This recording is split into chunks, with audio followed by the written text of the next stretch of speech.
දෛ ගෞරවනීය මෑණිවරුනි ශ්‍රද්ධාවන්ත පින්වත්නි නිසරණේ පවත්වන 224 වන භාවනා වැඩසටහනේ අවසාන ධර්ම දේශනා වාරය සඳහායි සූදානම් වෙන්නේ. ඒ සඳහා සියලු දෙනාම tempත් වෙලා සාදුකාරයක් පවත්වන්න. නමෝ තස්ස භගවතෝ අරහතෝ සම්මා සම්බුද්දස්ස නමෝ තස්ස භගවතෝ අරහතෝ සම්මා සම්බුද්දස්ස නමෝ තස්ස භගවතෝ අරහතෝ සම්මා සම්බුද්දස්ස අනිමිත්තං ච භාවේහි මානානුසය මුජ්ජහ තතෝ මානාභි සමයා උපසන්තෝ චරිස්සසීති. ගෞරවනීය මෑණිවරුනි ශ්‍රද්ධාවන්ත පින්වත්නි, අපි නිසරණ වනේ පවත්වන 224 වන භාවනා වැඩසටහනට මාතෘකා වශයෙන් තබා ගත්තේ රාහුල සූත්‍රය. රාහුල සූත්‍රය හම්බ වෙනවා සුත්ත නිපාතයේ. සුත්ත නිපාතය හම්බ වෙන්නේ කුද්දක නිකායේ.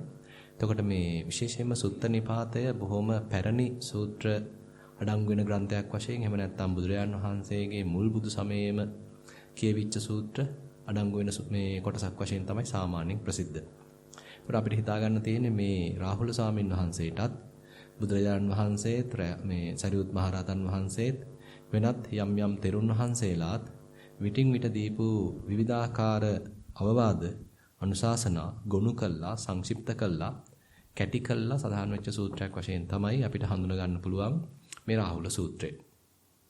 එතකොට මේ රාහුල සූත්‍රයේදී මේ රාහුල ස්වාමීන් වහන්සේට විවිධ විදිහට බුදුරජාන් වහන්සේත් මේ තෙරුන් වහන්සේලාත් අවවාද කළා තියෙනවා. උන්වහන්සේත් බොහොම හොඳින් ඒවැ හික්මිලක් තියෙනවා. ඉතින් ගුරු ඇසුරකදී වෙන්න පුළුවන් යම් යම් අඩුපාඩුකම් ඒව හදා ගන්න හැටි මුලින්ම මතක් කරලා දෙනවා. ඊළඟට තරුණ වේගන එනකොට හිත මේ විවිධාකාර කාම අරමුණු ඔස්සේ යන්න පුළුවන්. අන්න ඒවෙන් පරිස්සම් වෙන්න කියලා ඔන්න තව තැනක උපදෙස් දෙනවා. ඊළඟට ඒ සඳහා ඔන්න අසුබයක් එහෙම වඩන්නේ කියලා ඔන්න තවත් තැනක උපදෙස් දෙනවා.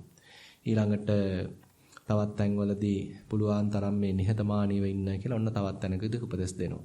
ඊළඟට මේ ප්‍රත්‍යයන් සම්බන්ධයෙන් පිණ්ඩපාතය, සේනාසන, ගිලන්පස, ඊළඟට සිවුරු පිරිකර මේ ආදී සම්බන්ධයෙන් තණ්හාවක් හිතේ ඇති කරගන්න නැතුව පුළුවන් තරම් අල්පේච්ඡව ඉන්න කියලා ඔන්න තවත් තැනකදී උපදෙස් දෙනවා.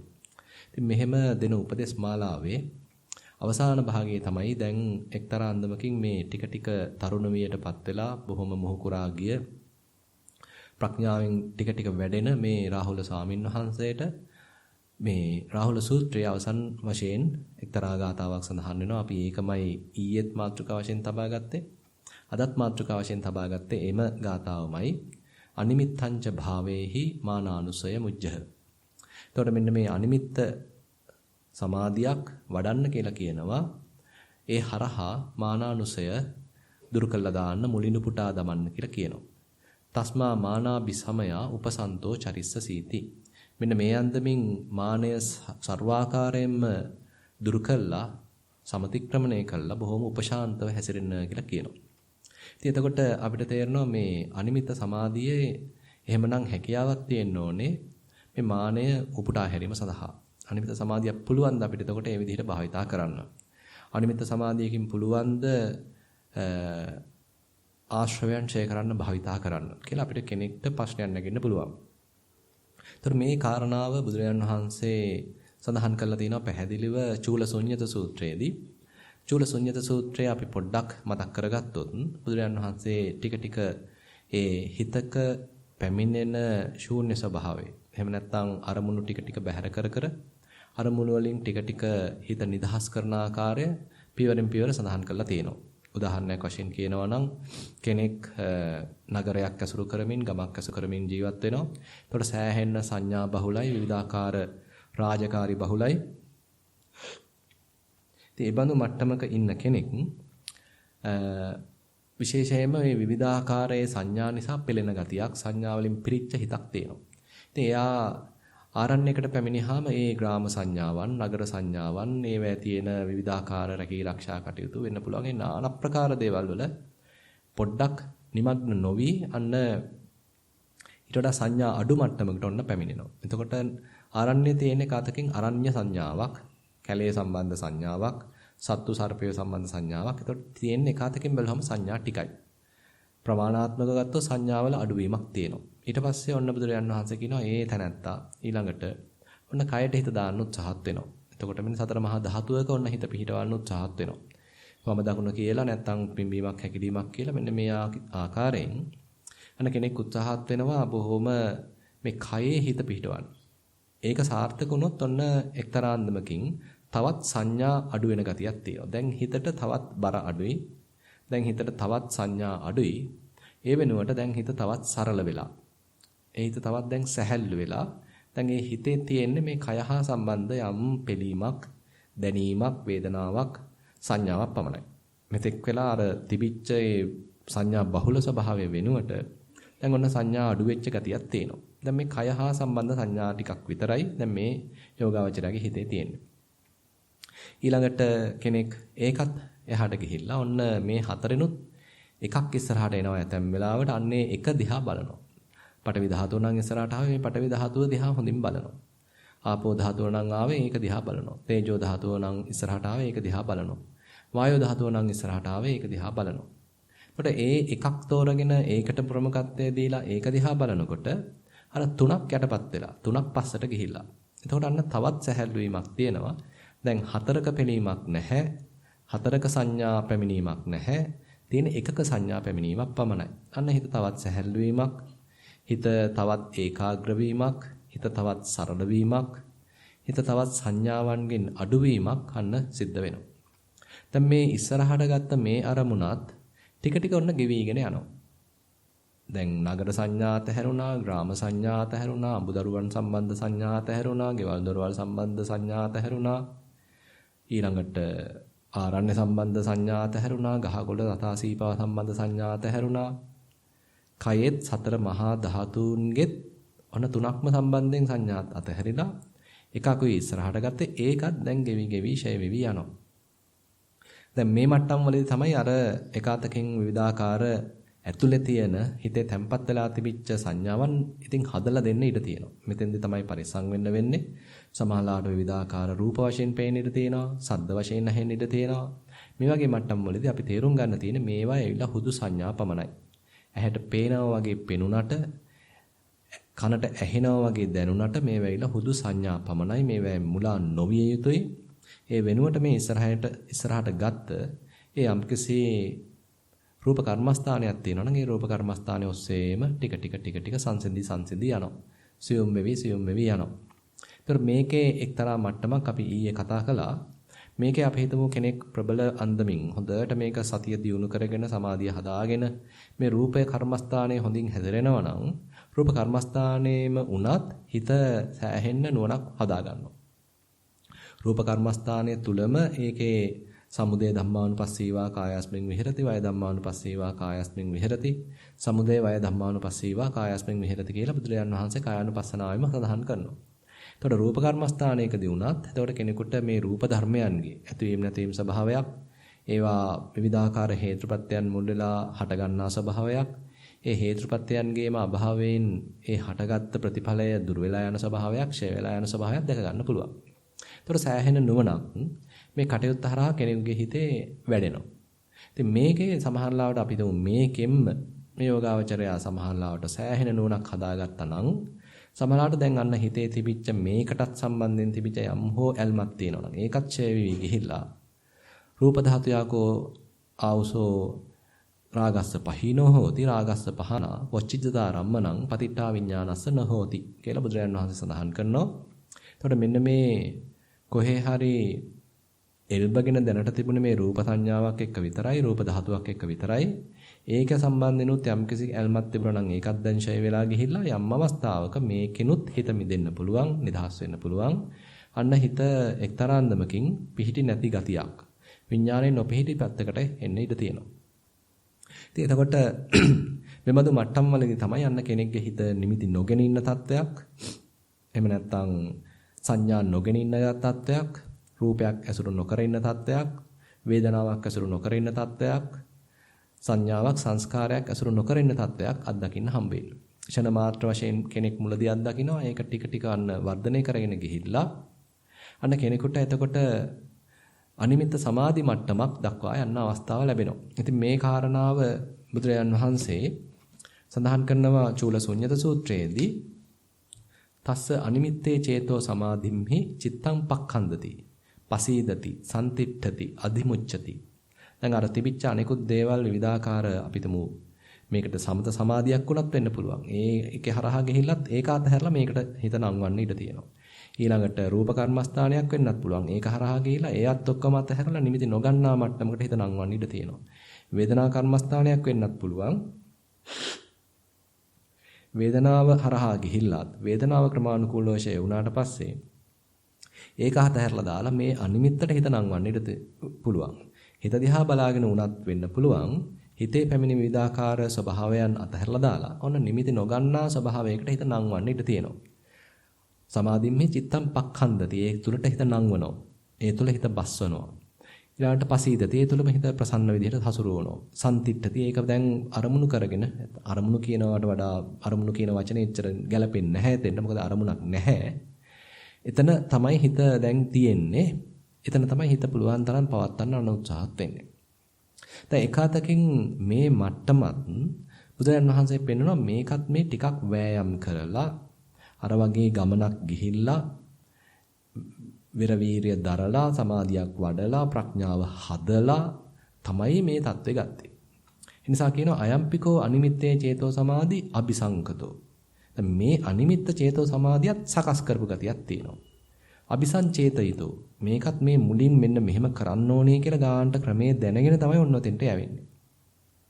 ඒ නිසා බුදුහාඳුරු කියනවා මේකෙත් තියෙන්නේ සකස් කරපු ගතියක්. තාම මේ සමාධි මට්ටම අනිමිත්ත සමාධියක් හදාගෙන යන මට්ටම. එතෙන්දී මේ හැදුනා නම් යම් මොහොතක මේක හදාගෙන හිටියට මේක තාම කැඩෙන බිඳින සුළුයි. මේකත් අනිත්‍යයි. ඒ නිසා කියනවා යංකෝපන කිංචේ අபிසංකතං අபிසංචේතිතං තං අනිච්ඡං නිරෝධ ධම්මන්ති පජානාති. දැන් මේ අනිමිත්ත සමාධියේ පවා තියෙන මේ කැඩෙන බිඳින ගතියක්. ඒක පවා තාම මට පවත්වන්න බැහැ නේද? මේකත් මේ අනිත්‍යයටපත් වෙනවා. මේකත් තාම මම මේ සකස් කරලායි තියාගෙන ඉන්නේ කියලා අන්න ඒකටවත් ඇලෙන්නේ නැහැ. ඉතින් ඒකතකින් බැලුවාම බුදුරජාණන් වහන්සේ අපිව එක්කගෙන යන පාර මහ පුදුමාකාර පාරක්. කියන්නේ විවිධාකාර ගොරෝසු තැන් වලින් අන්න ඊට එහා සිනිඳු තැනකට දානවා. එතන තව ටිකක් එහාට සිනිඳු තැනකට දානවා. එතකොට අර කලින් තිබිච්ච ගොරෝසු තැන අතහැරලා දානවා. ඊට වඩා සිනිඳු තැනකට ඔන්න හිත එනවා. සියුම් තැනකට හිත එනවා. ඒකෙත් ආදීනව තේරුම් ගන්නවා. ඒකත් අතහැරලා දානවා. ඊට තවත් ඊට වඩා සියුම් මට්ටමකට හිතපත් වෙනවා. ඒකෙත් ආදීනව දකිනවා. ඒකත් අතහැරලා දානවා. දැන් මේ නිමිතිත් ඔක්කොම අතහැරලා මොකක්වත් අරමුණක් නැති ස්වභාවයට පවා හිතපත් වුනහම බුදුහාඳුරෝ කියනවා මේ தත්ත්වය පවා අபிසංකතං අபிසංචේතිතං. මේ தත්ත්වය පවා මේ සකස් කරලා තමයි මං යන්තම් තියන් ඉන්නේ. මේ தත්ත්වය පවා හිතේ මුලින් මේ தත්ත්වෙට හිතපත් වෙන්න ඕනේ කියලා එක්තරාන්දමක පොඩි එල්ලයක් දීලා ඉලක්කයක් දීලා තමයි මං එතෙන්ට හිත ගත්තේ. ඒකත් ඒ නිසා අනිත්‍යයි. නිරෝධ ධම්මන්ති පජානාති මේකත් නැති වෙලා යනවා. දැන් මේ කාරණාව ටික ටික අපි දැන් ප්‍රායෝගිකව මේ අනිමිත්ත සමාධියක් වඩනකොට හිත ටික ටික දැන් මේකේ ඉන්න පටන් ගත්තා නම් අපි හිතමු ඔන්න දැන් එයාට විනාඩි 15ක් ඉන්න පුළුවන්. විනාඩි 20ක් ඉන්න පුළුවන්. විනාඩි 30ක් ඉන්න පුළුවන්. දැන් මේ ප්‍රගුණ කරන්න යෝගාවචරයේ අන්න ටික ටික උත්සාහත් වෙන්න ඕනේ කොහොමද මේකේ වැඩි දඟලන්නේ නැතුව ඉන්නේ. වැඩි දඟලන්නේ නැතුව මෙතෙන්ට යන්නේ කොහොමද? වැඩි වීරයක් යොදන්නේ නැතුව මෙතන ඉන්නේ කොහොමද? වැඩි වීරයකින් තොරව මෙතෙන්ට යන්නේ කොහොමද? අඩු සමාධියකින් මෙතන ඉන්නේ කොහොමද? ගැඹුරු සමාධියකට නොගෙහින් කොහොමද මේ අඩු සමාධි මට්ටමකිනුත් මේ කියන නිමිති නොගන්නා தත්ත්වේ පවත්වන්නේ කොහොමද? කියලා මේ ප්‍රායෝගික අර්ථයකින් නැත්නම් ප්‍රායෝගික පැත්තකින් අනේ යෝගාචරයේකට උත්සාහත් වෙන්න සිද්ධ වෙනවා. අනේ බඳු මට්ටමකදී තමයි අන්න යාට තේරෙන්නේ මේක පවත්වන්න බැහැ තාමත් හිත ගිහිල්ලා අල්ලනවා. තාමත් හිත ගිහිල්ලා උපාදාන කරනවා. අනිශ්චිතෝච විහෙරති නචකින්චි ලෝකේ උපාදීයති කියලා බුදුහාමුදුරුවෝ උපදෙස් දීලා තියෙනවා. ඒ වුණාට මේ හිත තාමත් තෘප්තිමත් නැහැ. තාමත් Taman තුල සතුටු වෙලා නැහැ. තාමත් ගිහිල්ලා පරණ පුරුද්දට උපාදාන කරනවා. අන්න මේ උපාදාන කරන වාරයක් පාසා අන්න Tamanට තේරෙනවා නම් මේ තාමත් මේ ආශ්‍රව නිසයි මේ ගිහිල්ලා උපාදාන කරන්නේ. භවආශ්‍රවය තියෙන තාක් අන්න මොනවා හරි අලුත් දෙයක් ඉල්ලනවා. මේ ඉන්න තත්ත්වෙ මදි කියලා හිතනවා. නැත්තම් ඉස්සරහට කරන්න ඕනේ මොකද්ද කියලා ඉල්ලනවා. විමසනවා. නැත්නම් මේක හරි කම්මැලි මීට වඩා හොඳ දෙයක් නැද්ද කියලා හිත අහනවා, ඉල්ලනවා. එහෙම නැත්නම් මීට වඩා ප්‍රණීත තත්ත්වයක් මේක ඉස්සරහට ලැබෙයිවිද කියලා අන්න හිත නිකන් ඉස්සරහට නතු වෙන ගතියක්. ඔන්න හිතේ හැම තිස්සෙම නිකන් අර භව තත්ත්වයක් හදන ගතියක්. භව තණ්හාවකට යන ගතියක්. අන්න Tamanට කෙනෙකුට වැටහෙන්න ඉඩ තියෙනවා. එහෙම නැත්නම් මේ தත්ත්වය හරීම නිකන් ඇල්ලතර වගේ කිසිම රහක් නැහැ. සුදු පාන් කනවා වගේ. ඉතින් මෙතෙන්ට බැරිද මට ටිකක් රූපයක් බලලා මේක අර තියෙන ඒකාකාරීත්වය නැති කරගන්න. බැරිද මට සද්දයක් අහලා මේ තියෙන ඒකාකාරීත්වය දුරු කරගන්න. මේක නම් හරීම කම්මැලි. බැරිද මේ කම්මැලිකම දුරු කරගන්න සද්දයක් අහලා. බැරිද මේ කම්මැලිකම දුරු කරගන්න අපිට භවනා පැත්තෙම කෙනෙක් හිතන්න පුළුවන් මේ කම්මැලිකම දුරු කරගන්න බැරිද මට උදේවය බලලා. නැත්තම් අරමුණකට හිත දාලා. ඒකේ නැවතත් ඇතිවීම නැතිවීම ස්වභාවයක් බලලා. ඉතින් මෙන්න මේ වගේ අපේම මේ හිත දැන් මේ මුකුත් නොකර ඉන්න ගතිය අගය නොකර පුළුවන් තරම් මොකක් හෝ කිරීම සඳහා අපිට අවවාද දෙනවා. අපිව පොළඹවන්න හදනවා. ඉතින් මේ හැම තැනම තියෙන්නේ පුදුමාකාර යටින් මතුවෙන කෙලෙස්. ඉතින් මේ එන යෝජනා, මේ එන විවිධාකාර අභිප්‍රායන් මේ සියල්ල අපිට පුළුවන් ද මේ ඇවිල්ලා හුදු කෙලෙස් කියලා හඳුනගන්න. මේ ඇවිල්ලා යටම තියෙන මේ මණ්ඩි වලින් කරන කැස කැවීමක් මෙතන තියෙන කියලා හඳුනා ගන්න පුළුවන්ද? ඉතින් අන්න ඒ බඳු තත්ත්වයක් තමයි ටික ටික කෙනෙක් මේ උත්සාහත් වෙන්න වටින්නේ. මොකද දැන් යට කාමාශ්‍රවයක් තිබුණේ නැත්තම් රූප බලන්න පෙළඹවීමක් එන්න විදිහක් නැහැ. යට කාමාශ්‍රවයක් තිබුණේ නැත්තම් ලස්සන සද්ද අහන්න, මිහිරි සද්ද අහන්න එන්න පෙළඹවීමක් අවශ්‍ය නැහැ. යට කාමාශ්‍රවයක් තිබුණේ නැත්තම් මිහිරි ගඳ සුවඳ බලන්න පෙළඹවීමක් එන්න විදිහක් නැහැ. මේ වගේ මේ කාමයන් සම්බන්ධයෙන් යම් හෝ පෙළඹවීමක් ඒකෙන් මට ආස්වාදයක් ලැබේවි, තෘප්තියක් ලැබේවි කියලා ඒ යම් හෝ කාමයන් හා සම්බන්ධ පෙළවීමක් එනවා නම් ඒ කියන්නේ යට කාමාශ්‍රයයක් තියෙනවා. ඒ වගේමයි මේ තියෙන தത്വයට වඩා හොඳ தത്വයක් වෙන தത്വයක තියෙවි නැත්නම් ඉන්න தത്വයට වඩා වෙනත් ඊට වඩා ප්‍රණීත தത്വයක් තියෙනවා කියලා තියෙන தത്വයට වඩා හොඳ தത്വයක් බලන ගතිය. අන්න භවආශ්‍රවයේ තියෙනවා නම් අනිවාර්යෙන් එනවා. ඒ වගේමයි මෙතන කෙනෙක් හදාගෙන පුජ්‍යලයක් හදාගෙන ඒ බාහිර ඉන්නේ කෙනෙක් පුජ්‍යලයක් සත්වයක් කියලා හිතාගෙන මනින ගතියක් අන්න අවිද්‍යාව තියෙන තාක් මාන අනුසය තියෙන තාක් තියෙනවා. ඉතින් මේ විදිහට මේ යටම තියෙන මේ ආශ්‍රව ධර්මයන් නිසා අපේ හිත අර නැවත අර තියෙන අර සංසිඳීම ප්‍රතික්ෂේප කරමින් ඒක කම්මැලි කියමින් ඒක ඒකාකාරී කියමින් අපිට යෝජනා කරනවා අර්ථ කරන්න මේක කරන්න කියලා. අපි හිතමු කෙනෙක් සංසිඳීලා මෙහෙම ඉන්නකොට සමහර වෙලාවට ඒ සංසිඳීම තුළ උනත් හිත සමාධි වෙන්නත් ඉඩ තියෙනවා. අන්න අනිමිත්ත සමාධියක් කෙනෙක් අත්දකින්නත් ඉඩ තියෙනවා. එතකොට මේ සමාධියේ යම් නිකම් ප්‍රණීත මට්ටම් වලදී එක්තරා අන්දමකින් හරියට සොරවුවක් ඇරියා වගේ. අපි හිතමු වතුර නවත්තලා තිබුණා. නවත්තලා තිබිලා එක පාටම සොරවුව ඇරියාම හෝ ගාලා වතුර ගලාගෙන එනවා වගේ මේ සංසිඳලා තිබිච්ච හිතේ නැවතත් එක පාරටම අර සොරවුවක් ඇරියා වගේ හෝ ගාලා මේ සිතුවිලි ගලාගෙන එන්නත් ඉඩ තියෙනවා. ඉතින් මෙතෙන්දී සමහරවිට යෝගාවචරයේ වික්ෂිප්ත වෙනවා. ඇයි මේ මෙච්චර සංසිඳලා තිබිච්ච හිත මේ තරම් ව්‍යාකූල උනේ? මේ තරම් දැන් වික්ෂිප්ත උනේ මොකද? මේ මෙච්චරට සංසිඳලා තිබුණේ. කියලා සමහරවිට කෙනෙක් හිතන්න පුළුවන් මේ භාවනාව අන්න ආපස්සට ගියේ.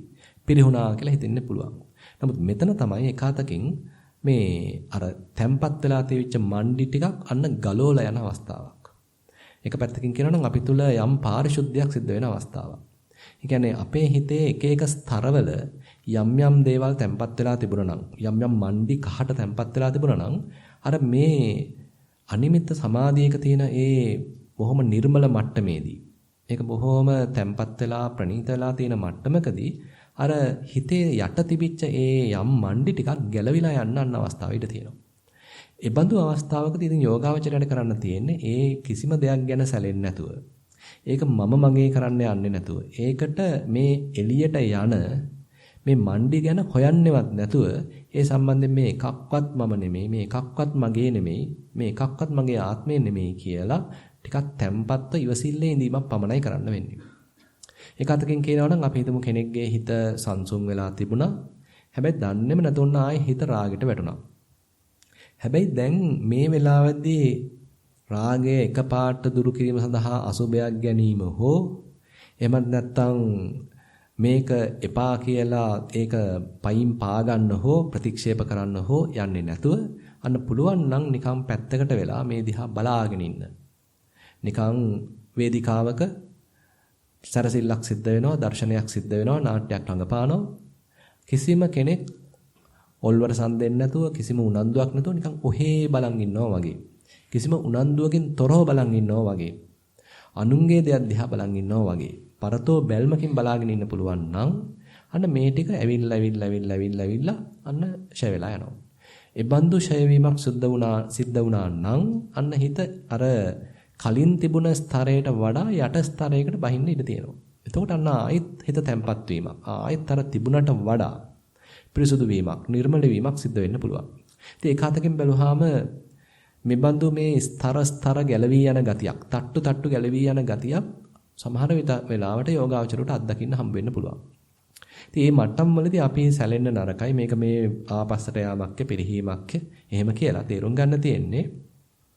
අර වගේ බොහොම මේ සමාධියේ ප්‍රනීත මට්ටමකදී, හොඳට සමබර වෙච්ච මට්ටමකදී, වැඩි සංස්කරණයන් නොකර ඉන්න මට්ටමකදී මෙන්න මේ වගේ තැම්පත් වෙලා තියෙන අර ආශ්‍රව ධර්මයන්, අනුසය ධර්මයන් නිකන් ආයි කැළඹිලා ආයෙත් උඩට මතුවෙලා ගැලවිලා යන්න ඉඩ තියෙනවා.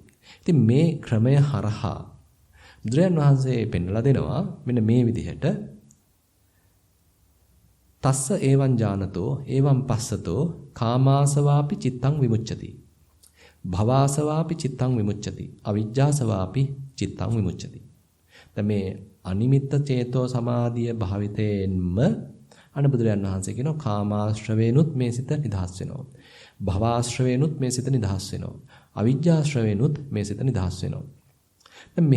දැන් මේ චූල ශුන්්‍යත සූත්‍රයේදී බුදුරජාන් වහන්සේ විස්තර කරගෙන ගිහිල්ලා බුදුරජාන් වහන්සේ කියනවා යම් අවස්ථාවක යෝගාවචරයේ හිතේ මේ කාමාශ්‍රව, භවආශ්‍රව, අවිජ්ජාශ්‍රව සම්පූර්ණයෙන් තොර වෙලා ගියා නම් අනේ මේ මට්ටමේදී ඒ ශීනාශ්‍රව රහතන් වහන්සේ දැනගන්නවලු යේ අසු දරතා කාමාසවං පටිච්ච තේ ඉද නසන්ති. දැන් මේ කාමාශ්‍රවයන් නිසා මේ හිතේ යම් කාලයක් තිස්සේ යම් පිළීමක් තිබුණා නම්, යම් දරතයක් තිබුණා නම්, යම් දැවිල්ලක් තිබුණා නම් අන්න දැන් නම් මේ කාමාශ්‍රවය සම්පූර්ණයෙන් ඡය වෙලා ගිය නිසා අර වගේ ඒ දැවිල්ලක් දැන් නැහැ.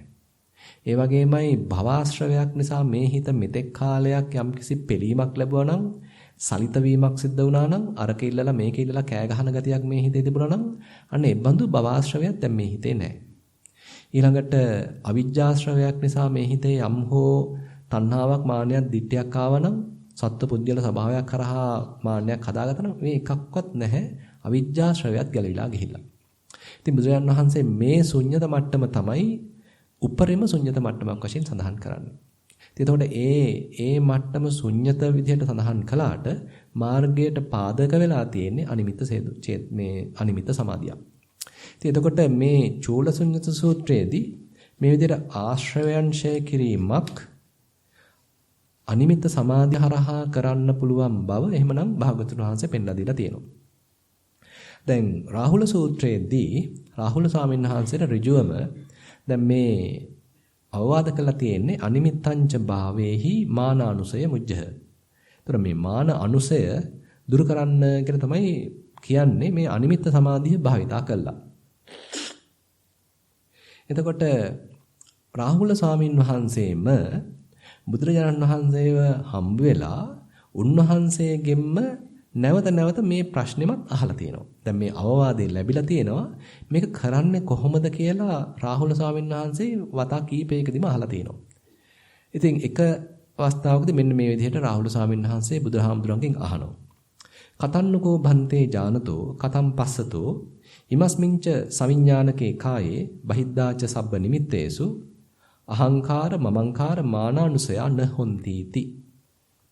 දැන් මේ අර ඍජුවම අර ප්‍රශ්නෙමයි අහන්නේ භාගතුන් වහන්සේ කොයි විදිහට දන්නා කෙනාට කොයි විදිහට දකින්න කෙනාටද මේ විඥානයේ සහිත කයෙත් මේ බාහිර තියෙන මේ සියලුම නිමිතිත් සම්බන්ධයෙන් බහිද්දාච සබ්බ නිමිත්තේසු අහංකාර මේ මමය හදන ගතිය, මමංකාර මගේ කරගන්න ගතිය, මාන අනුසය, ඒවා මනින ගතිය, ඒවා නොහොන්ති. මේවා නොෙන්නේ කොහොමද? බොහොම ප්‍රබල ප්‍රශ්නයක් අහන්නේ. ආයි කෙලින්ම මිටියට මේ ඇනේට මිටියෙන් ගහනවා වගේම කෙලින්ම ප්‍රශ්නය අහන්නේ. බුදුරජාණන් වහන්සේ කියනවා යංකින්චි රාහුල රූපං අතීත අනාගත පච්චුප්පන්නං අජ්ජත්තං වා බහිද්ධාවා ඕලාරිකං වා සුකුමං වා හීනං වා පනීතං වා යන්දුරේ සම්තිකේවා සබ්බං රූපං නේතම්මම නේසෝ හමස්මි නමේසෝ අත්තාති ඒව මේතං යථා භූතං සම්මප්පඤ්ඤාය පස්සති.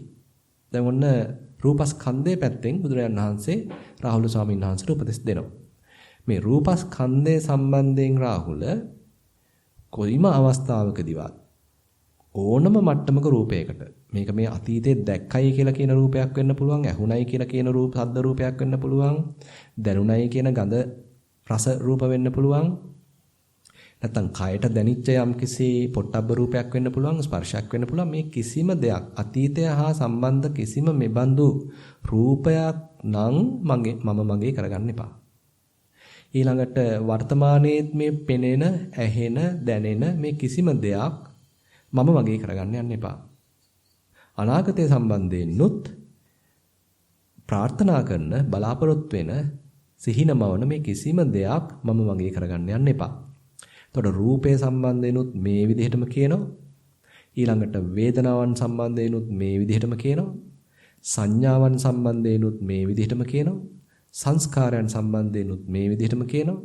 විඥානයන් සම්බන්ධයෙන්ුත් මේ විදිහටම කියනවා.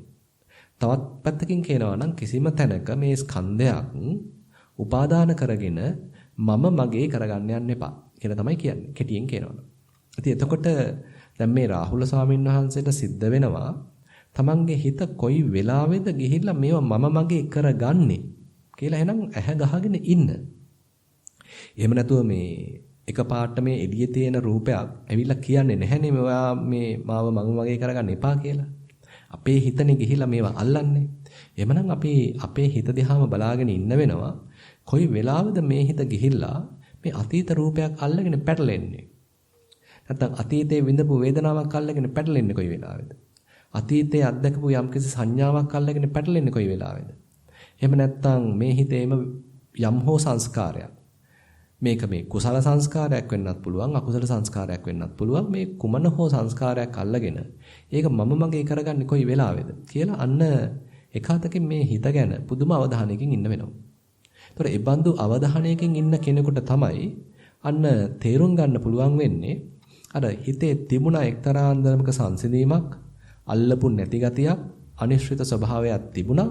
හැබැයි නචකින්චි ලෝකේ උපාදීයති. කෙටියෙන් අර සතිපට්ඨාන සූත්‍රයේදී බුදුහාඳුරෝ කියන්නේ මේ එකක්වත් අල්ලන්න නම් යන්න එපා. උපාදාන කරන්න නම් යන්න එපා. අන්න කෙටියෙන් කියලා තියෙනවා. මෙතෙන්දී ටිකක් දීර්ඝව කියනවා. අතීතයේ සම්බන්ධ රූප, වර්තමාන සම්බන්ධ රූප, අනාගතයේ සම්බන්ධ රූප. ඇතුළතේ කියලා සලකන රූප, පිටතේ කියලා සලකන රූප. හොඳයි කියලා සලකන රූප, නැත්නම් මේ ප්‍රණීතයි කියලා සලකන රූප, එහෙම නැත්නම් හොඳ නැහැ කියලා සලකන රූප. ඊළඟට ළඟ තියෙනවයි කියලා සලකන රූප, එහෙම නැත්නම් දුර තියෙනවයි කියලා සලකන රූප. දැන් එතකොට එකාතකින් බැලුවාම මේ දැල එළුවාම අතහැරෙන්න නැත්නම් කිසිම දෙයක් නැහැ. ඒ කියන්නේ මේ 11 ආකාරයෙන්ම පෙන්눔 කරනවා කියන්නේ මේ 11 ආකාරයෙන් පරිබාහිර ආයිත් ගන්න දෙයක් නැහැ. මේ 11 ආකාරයට ඔක්කොම අන්තර්ගත වෙනවා. රූපස්කන්ධය 11 ආකාරයකින් මේ කියනකොට, වේදනාස්කන්ධය 11 ආකාරයකින් මේ විදිහට කියනකොට, සංඥාස්කන්ධය 11 ආකාරයකින් මේ විදිහට කියනකොට, සංස්කාරස්කන්ධය 11 ආකාරයකින් මේ විදිහට කියනකොට, විඥානස්කන්ධය 11 ආකාරයකින් මේ විදිහට කියනකොට, ඒ කියන්නේ සියල්ලම සම්පූර්ණයි. ඒකෙන් පරිබාහිර දෙයක් නැහැ.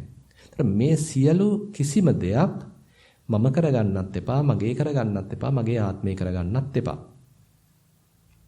දැන් මෙහෙම කියලා දැන් බුදුරජාණන් වහන්සේ ඊළඟට කියනවා ඒව මේතං යථා භූතං සම්මප්පඤ්ඤාය පස්සති. මෙන්න මේ විදිහට මේ සියලු දේ යථා මේ නිවැරදි දැනුමකින් පස්සති දකින්න කියලා කියනවා. දැන් මේ විදිහට දැක්කනම් අන්න අර රාහුල ස්වාමීන් වහන්සේ අහපු ප්‍රශ්නය නැත්තම් ඒ ඉල්ලපු කාරණේ ඉෂ්ට වෙනවා කියලා කියනවා. දැන් මේ සූත්‍රය එනවා මානනුසය සූත්‍රය කියලා රාහුල සංයුත්තේ.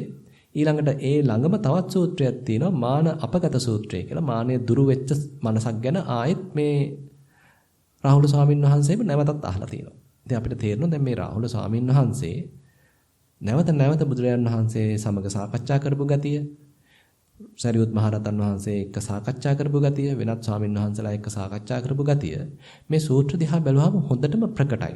උන්වහන්සේලා නිකන් ඉඳලම මේ දේ කරගෙන නෙමෙයි විවිධ අන්දමින් ප්‍රශ්න කරලා සාකච්ඡා කරලා නැවත විමසලා තමයි එතකොට මේ දේවල් හඳුනගෙන තියෙන්නේ. එතකොට මේ මාන අපගත සූත්‍රයේදී නැවතත් මේ රාහුල ස්වාමීන් වහන්සේ කලින් අහපු ප්‍රශ්නෙම තවත් ටිකක් විස්තර කරලා අහනවා. එහුවාම බුදුරජාන් වහන්සේ ඒ උත්තරේම දීලා තව ටිකක් විග්‍රහ කරනවා. ඒව මේතං යථා භූතං සම්මප්පඤ්ඤාය දිස්වා අනුපාදා විමුක්තෝ හෝති.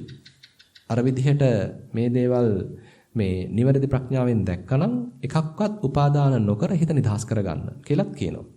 එවං කෝ රාහුල ජානතෝ එවං පස්සතෝ ඉමස්මින්ච සවිඥානිකේ කායේ බහිද්දාජ සබ්බ නිමිත්තේසු අහංකාර මමංකාර මාන අපගතං මානසං හෝති.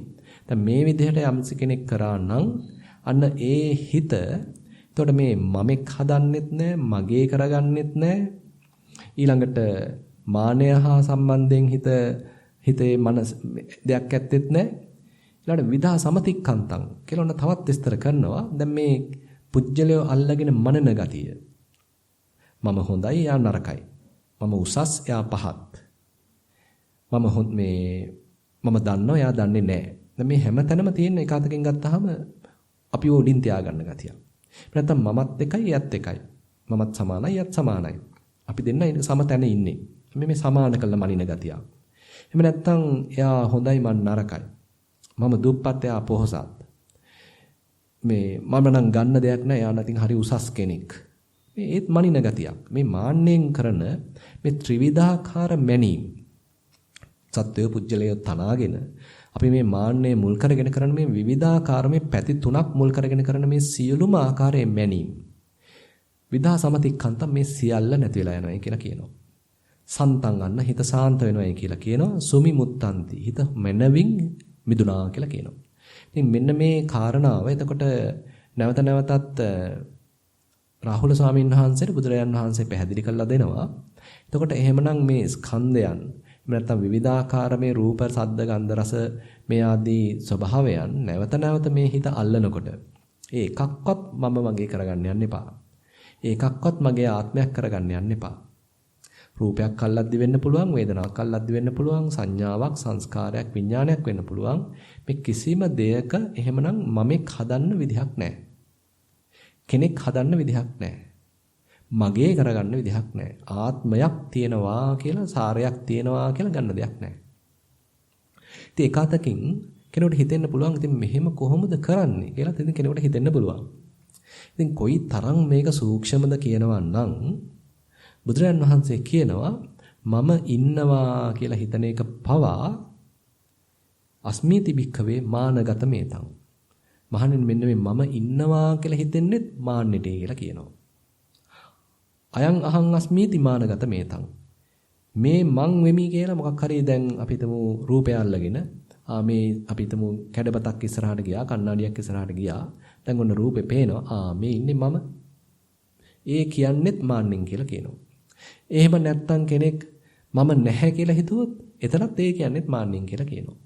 ඉතින් බැලුවම හරිම සූක්ෂමයි හිතා ගන්න බැරි තරම් පුදුමාකාර සූක්ෂම විදිහට මෙන්න මේ මායя අමුතුම දැලක් තමයි දාලා තියෙන්නේ. ඉතින් මෙන්න මේ බඳු දැලක තමයි ඉතින් අපි පැටලලා ඉන්නේ. ඉතින් මේ දැල ගැන බුදුහාමුදුරුවෝ හරි ලස්සන උපමාවකුත් දෙනවා. යවකලාපී සූත්‍රයේදී බුදුරජාණන් වහන්සේ කියනවා එක්තරා කාලයකදී හුඟක් අතීතෙදී මේ සුර අසුර යුද්ධයක් තිබුණලු. දැන් මේ සුර අසුර යුද්ධෙදී දෙවියෝ දිනලා කියන්නේ සුරයෝ දිනලා අසුරයෝ පෙරදුනාලු. අසුරයෝ පෙරදුනාට පස්සේ දැන් මේ අසුරයින්ගේ නායකයා වෙලා ඉඳලා තියෙන වේපචිත්ති කියලා අසුරේන්ද්‍රයෙක්. දැන් මේ වේපචිත්ති අසුරේන්ද්‍රයව ගැට ගහගෙන අරගෙන ආවලු මේ සක්‍ර දෙවියන්ගේ ඉස්සරහට. දැන් ඔන්න සක්‍ර දෙවියන්ගේ ඉස්සරහට ගෙනල්ලා දැන් මේ දිව්‍ය මණ්ඩපේ දිව්‍ය සභාවේ දැන් ඔන්න වේපචිත්ති අසුරේන්ද්‍රයා ඉන්නවා. දැන් බුදුරජාණන් වහන්සේ කියනවා මේ වේපචිත්‍ය අසුරේන්ද්‍රයව බැඳලා තිබිච්ච බන්ධනය මහා පුදුම බැඳුමක්. මහණෙනි මේ වේපචිත්‍ය අසුරේන්ද්‍රයා යම් වෙලාවක හිතුවොත් මේ දෙවියෝ හරිම හොඳයි, දෙවියෝ සාධාරණයි, අසුරයෝ අසාධාරණයි, අසුරයෝ නරකයි. මම අසුර භවණයට යන්නේ නැතුව මේ දෙවියොත් එක්කම දිව්‍ය ලෝකේ ඉන්නවා කියලා හිතුවා නම් මේ බැඳලා තියෙන බැමි ලිහිල් වෙනවයි කියනවා.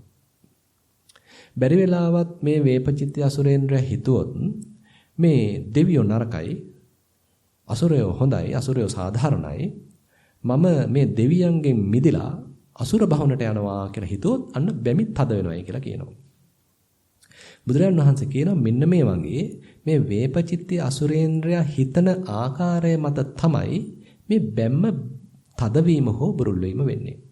එතකොට බුදුරජාණන් වහන්සේ මේක කියලා මේ භික්ෂුන් වහන්සේලාට කියනවා මහණෙනි මෙන්න මේ වගේ ඊටාම සූක්ෂම බැම්මක් තමයි මේ වේපචිත්‍ය අසුරේන්ද්‍රයව බැඳලා තියෙන්නේ. එතකොට ඒක අනිත්‍ය කරන බැම්මක් නෙමෙයි කතකින් බැලුවාම. දැන් මේ දෙවියෝ ඉඳගෙන ලණුවකින් බැඳලා අල්ලගෙන ඉන්නව නෙමෙයි. ලණුවකින් බැඳලා ගාංචු දාලා දැන් මේ මිනිස්සුන්ට කරනවා වගේ එහෙම බැඳිල්ලක් නෙමෙයි මෙතන තියෙන්නේ. මෙතන මේ වේපචිත්‍ය අසුරේන්ද්‍රයාගේ හිතේ ස්වභාවය අනුවම තමයි එයා බැඳිලා ඉන්නේ. ඉතින් මේක කියලා බුදුහාඳුරෝ කියනවා මහණෙනි මීටත් වඩා අති සූක්ෂමයි මේ මාර බැම්ම. ඒ නිසා මම ඉන්නවා කියලා හිතුවත් බැඳිලා ඉන්නේ. මාරයට අහු වෙලා ඉන්නේ. මම නැහැ කියලා හිතුවත් මාරයට අහු වෙලා ඉන්නේ. මම සෝවන් වෙලා කියලා හිතුවත් ඒක බුදුහාඳුරෝ එතන කියලා නෑ. ඉතින් අපිට හිතා ගන්න තියෙන්නේ එහෙමයි. මම සෝවාන් වෙලා කියලා හිතුවත් මායයට අහු වෙලා ඉන්නේ. අනේ මම සෝවාන් වෙලා නැහෙනේ කියලා හිතුවත් ඒත් මායයට අහු වෙලායි තියෙන්නේ. ඒ නිසා අපි තේරුම් ගන්න තියෙන්නේ අපි මේ දේවල් හිතාගත්ත පමණින් නෙමෙයි මේක ලිහෙන්නේ. හිතා ගැනීම වශයෙන් අපි තේරුම් ගන්න පුළුවන් නම්. හිතේ සිතුවිල්ලක් පහළනකොට සිතුවිල්ලක් වශයෙන් තේරුම් ගන්න පුළුවන් නම් අන්න පොඩ්ඩක් හරි අපිට ලිහා ගන්න අන්න අවස්ථාව ලැබෙනවා. ඒකයි අපි කලින් චිත්තානුපසනාවකදීත් කතා කළේ අපිට මුලදී රාගයක් පහළ වුණාම අපිට ඔන්න කෙනෙක් ඉන්නවා, පුජ්‍යලයක් ඉන්නවා, මගේ හිත ඔන්න යාගේ කෙරෙහි බැඳිලා. එයා ලස්සනයි. ඉතින් මගේ හිත යාගාවට යනවා. එයා ගැන හිතනවා. දැන් මෙතන අවිද්‍යාවක් මුල් කරගෙන ඉතින් අපි කෙනෙක් පුජ්‍යලයක් හදාගෙන ඔන්න රාගයෙන් දැවෙනවා. ඉතින් අපි ඒකට ඔන්න අසුබයක් දාලා යන්තම් නිවා ගන්නවා. නමුත් චිත්තානුපසනාව මට්ටමකදී බුදුහාඳුරෝ කියන්නේ එහෙම එකක් නෙමෙයි. සරාගං චිත්තං දීපජානාති මහණෙනි මේ රාගසිතක් පහළ වෙලා. කෙනෙක් පුජ්‍යලයක් මොකක්වත් නෙමෙයි රාගසිතක් පහළ වෙලා. ඔන්න කාමච්ඡන්දයක් පහළ වෙනවා. කලින් තිබුණ නැහැ කාමච්ඡන්දයක්. ඔන්න දැන් කාමච්ඡන්දයක් පහළ වෙනවා. දැන් මේවා එකාතකින් සත්පුජ්‍යල ස්වභාවයක් අයින් කළා. බොහොම නිකන් ධාතු ස්වභාවයකින් බලන ගතියක්. එහෙම නැත්නම් ස්කන්ධ ස්වභාවයකින් බලන ගතියක්. ආයතන මොහොනුවරකින් බලන ගතියක් තමයි බුදුරජාණන් වහන්සේ මතු කරලා දෙන්නේ. එහෙමනම් බුදුරජාණන් වහන්සේ මේ පෙන්නන පාර බොහොම එකාතකින් සූක්ෂමයි කියන්න පුළුවන්. මෙතන අර කෙනෙක් පුජ්‍යලයක් හදන ගතියක් වෙනුවට මෙතන පෙන්නන්නෙම තනිකරම හේතුඵල ධමයක්. සියල්ල ඇත කියන්නේ මහණෙනි ඒක අන්තයක්. සියල්ල නැත කියන්නේ තවත් අන්තයක්. කියලා තමයි කච්චානගොත්ත ස්වාමීන් වහන්සේලා නැත්තම් ඒ සූත්‍රයේදී මතක් කරන්නේ. ඉතින් මේ ඒ අන්ත දෙක නොගෙන මේ අවිද්‍යාව තියෙනවා නම් අන්න සංස්කරණයක් වේවි. ඒ හරහා ඔන්න කෙනෙක් පුජ්‍යලයක් හැදේවි. හැබැයි අවිද්‍යාව නැත්තම් සංස්කරණයක් වෙන එකක් නැහැ. එහෙමනම් කෙනෙක් පුජ්‍යලයක් හැදෙන හේකුත් නැහැ. අවිජ්ජා පත්‍ය සංඛාරා සංඛාර පත්‍ය විඥානං විඥාන පත්‍ය නාම රූපං. ඔය විදිහට බුදුරජාණන් වහන්සේ විස්තර කරනවා. ඉබ්බන්දු ඒ අවිද්‍යාවගේම නිර්වශේෂ ප්‍රහාණයක් තියෙනවා නම් සම්පූර්ණයෙන්ම දුර වෙලා යනවා නම් අන්න එහෙමනම් මේක ආයි සංස්කරණයක් කරන්න විදිහක් නැහැ. එහෙමනම් විඥානයක බැස ගැනීමක් සිද්ධ වෙන්න විදිහක් නැහැ. එහෙමනම් ආයි නාම රූපවල පැමිණීමක් සිද්ධ වෙන්න විදිහක් නැහැ. එහෙමනම් සලආයතනයක් තියෙන්න බෑ. සලආයතනයක් දක්වා පැතිරෙන්න විදිහක් නැහැ. මෙන්න මේ විදිහට අර මේක ලිහිලා යන හැටි පටිච්චසමුපාදයේ නිරෝධ පක්ෂය බුදුරජාණන් වහන්සේ පැහැදිලි කරනවා. ඉතින් එහෙමනම් අපි තේරුම් ගන්න තියෙන්නේ දැන් මේ රාහුල ස්වාමීන් වහන්සේට උන්වහන්සේ නැවත බුදුරජාණන් වහන්සේ විස්තර කරලා දෙනවා. එතකොට මේ ස්කන්ධයන් සම්බන්ධයෙන් කිසිම හෝ තැනක උපාදානයක් සිද්ධ වුණා නම් ඒ කිසිම හෝ තැනක මගේ කරගන්න ගියා නම් අන්න එතෙන්දී නැවතත් හිත නිදහස් කරගන්න. කිසිම හෝ මේ ස්කන්ධය සම්බන්ධයෙන් ඒක මම කරගන්න ගියා නම් අන්න එතෙන්දිත් තේරුම් අරගෙන අත්හැරලා දාන්න. ඊළඟට මේවායේ යම් සාරයක් තියෙනවා, වටිනකමක් තියෙනවා, මේවා හොඳය කියලා සුභය කියලා ගන්න තැනක් තියෙනවනම් අන්න ඒකත් අත්හැරලා දාන්න. ඉතින් මේ විදිහට කියද්දී මුලදිම කියන්නේ ඥානතෝ පසතෝ. මේ දේවල් දැන දැක. එහෙම නැත්නම් නිකාම් මේ අදිෂ්ඨාන කළා මේවා දුරු වේවිය කියලා හිතන්න අමාරුයි. මොකද මේ පදවල තියෙන්නේ මේ බොහොම සක්‍රීයව දැනගෙන දැකගෙන ප්‍රහාණයක්. ඒක නිසාම වෙන්නේ නැති ඔය සබ්බාසව සූත්‍රයේදී බුදුරජාන් වහන්සේ කියන්නේ ඥානතෝ හම් භික්කවේ පස්සතෝ ආසවානං khයං වදාමි. නෝ අජානතෝ නෝ අපස්සතෝ. මහණනි මම දන්නාට දැක ගන්නා කෙනාටම ආශ්‍රයයන්ගේ ෂයීමක් පෙන්눔 කරනවා. වදාරනවා. දකින්න නැති දැනගන්න නැති කෙනෙකුට නෙමෙයි. එහෙමනම් ඉතින් අපි තේරුම් ගන්න තියෙන්නේ මේ අපේ හිතේමයි මේවා පහළ වෙන්නේ. හිතේමයි ආශ්‍රයයන් වැඩ කරන්නේ. හිතේමයි ඒවයේ උසිගැන්වීම හරහා නැවත නැවත ගිහිල්ලා මේ කාමයන් අල්ලන්නේ. එහෙමනම් ඒ අල්ලපු තැනමයි එහෙනම් හිත නිදහස් කරගන්න තියෙන්නේත්. එහෙමනම් ඒ මේ ප්‍රතිපදාවේ තමයි අපිටත් යදෙන්න තියෙන්නේ. ඉතින් එතකොට මේ ප්‍රතිපදාවේ යන්න අර අනිමිත්ත ස්වභාවයක් එහෙමනම් අපිට සෑහෙන ප්‍රයෝජනවත් වෙනවා. ඒ ස්වභාවය ප්‍රයෝජනවත් වෙන්නේ ඒකාස්සට වෙලා සමාධියේ රසයක් විඳින්න නෙමෙයි. ඒකෙන් ප්‍රයෝජනෙ ගන්න. ඉතින් සමාධිය හදන වෙලාවේදී අපිට එකපාරටම මේ ප්‍රයෝජන ටික ගැන හිතලා එකපාරටම වැඩේ පටන් ගන්නත් අමාරුයි. අපි ඉස්සෙල්ලා පය ගහලා ඉන්න පුළුවන් තැනක් හදන්න සිද්ධ වෙනවා. අපිට යුද්ධයක් කරනකොට අපිට එක්තරාන්දක පුහුණුවක් අවශ්‍යයි. එකපාරටම යුද පිටියට යන්න බෑ. අන්න ඒ වගේ අපිත් මේ විවිධාකාර ක්‍රමවේදයන් හරහා එhmenan මේ හිතේ ඒ නිමිති නොගන්නා තත්වයක්, කෙලෙසුන් නැසුරු නොකරන තත්වයක්, අරමුණු වලට බැස නොගන්නා තත්වයක්, එහෙම නැත්නම් උපාදාන නොකරන තත්වයක් කෙටි කලකට හෝ හදා එhmenan මේක හිතට හඳුන්වලා දෙන්න සිද්ධ වෙනවා. අනේ එතකොට පමණයි එහෙනම් මේ හිත තේරුම් ගන්නේ මට මෙහෙමත් ඉන්න පුළුවන්. එහෙම නැත්නම් ඉතින් අපි හැමදාම හිතන්නේ අනිවාර්යයෙන්ම මේ හිතට අරමුණක් අත්‍යවශ්‍යයි. එහෙම තමයි අපි සමාහලට හිතන්නේ. නමුත් මේ මට්ටමේදී තේරෙනවා කෙනෙකුට මේ හිතේ පැවැත්මක් තියෙනවා. එහෙම නැත්නම් පැවැත්මක් කියනකට වඩා දැනුවත් බවක් තියෙනවා. එතන විශේෂයෙන් අල්ලගත්ත දෙයක්, බදාගත්ත දෙයක්, ලං වෙච්ච දෙයක්, දැඩි මතයක් වශයෙන් ගත්ත දෙයක් ඒ මොකක්වත් නැහැ. හුදු සරල දැනුවත් බවක් තියෙනවා.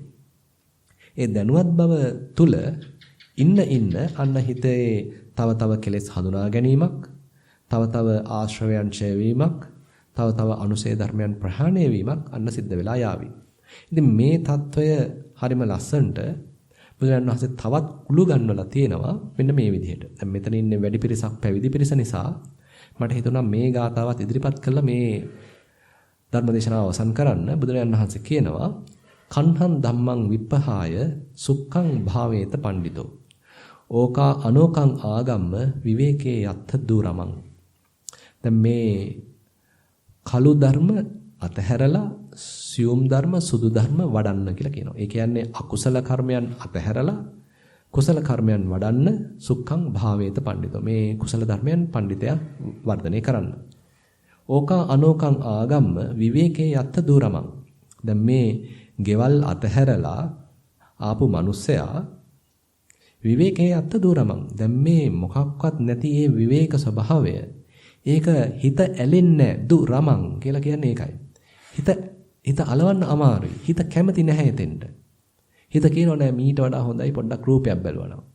මීට වඩා හොඳයි ඔන්නම් සද්දයක් ඇහුවා නම්. මීට වඩා හොඳයි ඔන්න උදේ වය බැලුවා නම් හොඳයි කියලාත් කියන්න පුළුවන්. නමුත් තේරුම් ගන්න තියෙන්නේ මෙතන තියෙන විවේකයක්. මෙතන තියෙන චිත්ත විවේකයක්. මෙතන තියෙන එක්තරාන්දම කෙලෙසුන්ගෙන් තොර ගතියක්.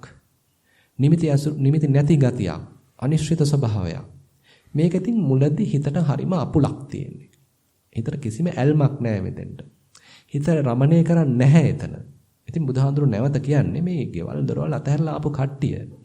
දැන් මේ විවේක ස්වභාවය ඒක හිත කැමති වෙන එකක් නැහැ. විවේකේ යත්ත දුරමං. తත්‍රා බිරතින් ඉච්ඡෙය්‍ය හිත්වා කාමී අකිංචනෝ.